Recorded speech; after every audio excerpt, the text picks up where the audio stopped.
I come to you all this day with a sense of responsibility and a sense of patriotism. I fear for my country, Nigeria.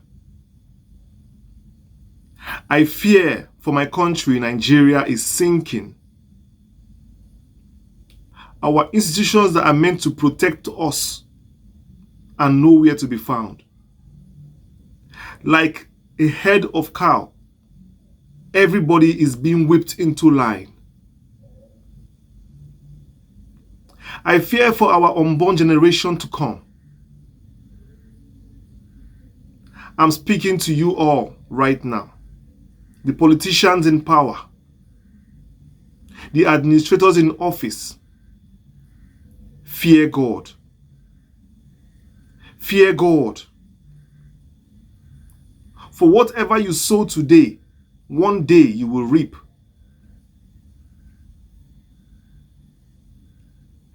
There are three arms of government: executive, judiciary, and legislative. All of them are meant to work independently. None of them should depend on the other. The way this country is being run today, it is clear that there is something wrong with our three arms of government. There is something wrong because when you see a sick child, you will know. When you see a sick child, nobody needs to tell you. Even if the child says he is not sick, you can know, you can tell he is sick. Our institutions are sick and they need healing. Something is wrong about them. I don't just know. They don't seem to be working optimally. And the people are suffering.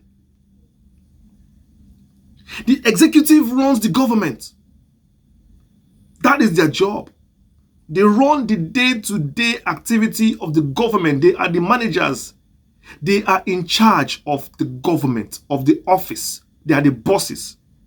The legislative arm are the regulators, telling them how and where to operate, guiding them on left and right and center so that they don't make mistakes. And the judiciary, their job is to arbitrate and maintain the peace. That is their job, to keep the peace. These different arms must function independently for this country to move forward. But I don't see that happening at all. I just don't see that happening. And that is why I fear for Nigeria, my country. I fear. I need to say this on record right now that this country needs to work for the unborn generation. This country needs to work not for me and not for you, but for the unborn generation who are not yet born. What are we leaving behind for them? Recent events have put me on the spot, have made me reconsider myself and ask myself, what is going on? I've tried my best to pamper some issues, to pet some issues, and to have patience to watch and see if people could understand what's going on. But it looks as if some people are long gone ahead of us. Some people are not even here. They are not even listening. Everything the president does, he does because that is executive. I don't even want to talk about him because he is the president. He does what he does. But it is the job of the Senate to correct him. In fact, I will blame everything happening in this country today on the Senate. They are the only ones who can control the executive's excesses. Are they doing it? The executive is like a rolling tire. You can't stop them. Naturally, you can only appeal to their conscience. It is the senators who have the power to stop them. And if they are there doing the job, the executive will sit up. The Senate and the opposition parties have a lot of role to play in nation building. Again, I fear for Nigeria, my country. Few days ago, President Tinubu declared emergency in Rivers State, and all the Senate could do was to say the ayes have it. What eye have what? Even if the ayes could have it, couldn't there have been a debate? Couldn't there have been dissenting voices? What is what are the courts doing? What are they there for? People are beginning to feel that the courts are not serving the people. They are serving a group of people. And they have reasons for saying that. You are the courts. You are the last hope of the common man. That is why you are the court. You must give your judgment with empathy, justice, and fairness.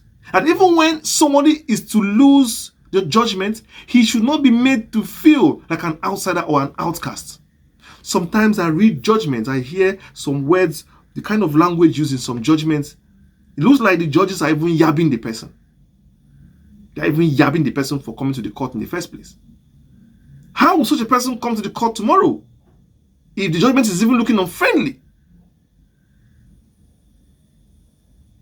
I fear for Nigeria, my country, because you that sit in power today will not be in power tomorrow. You are teaching people who are not yet in power to do worse when they enter power. Then you will start crying. Because one day you're going to leave that seat and go back to your houses. One day you're going to sit back in your homes and watch from afar how Nigeria is being operated. Do you think you will be in charge forever? Do you think you will be in power? Your men will be in power. Your boys will be in power forever? Power is transient. It can switch at any given time. I don't know who our leaders are working for, because sometimes it looks as if there is another country they are working for. Oh, I fear for Nigeria, my country.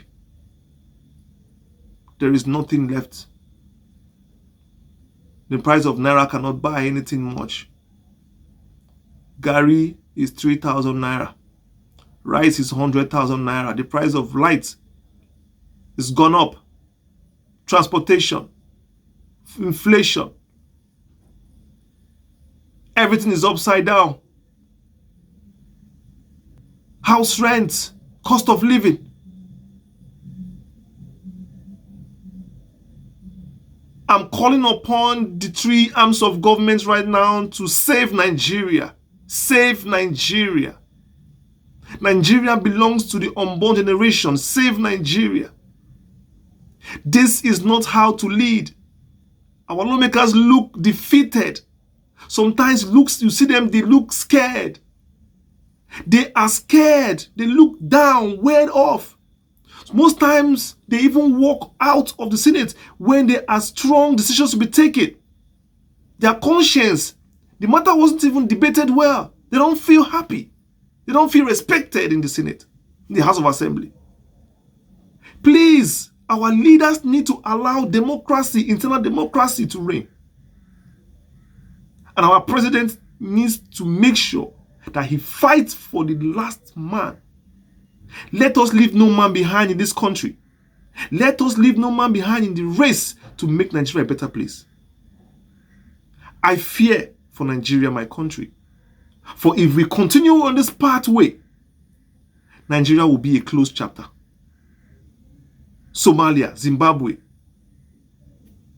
May we never see such a place. May we never see such a time when Nigerians will line up on the streets with a plate begging for food from people driving siren. May it never happen. But the number of people who are beggars today has increased in this country because of hardship. Please, save Nigeria. I fear for Nigeria, my country.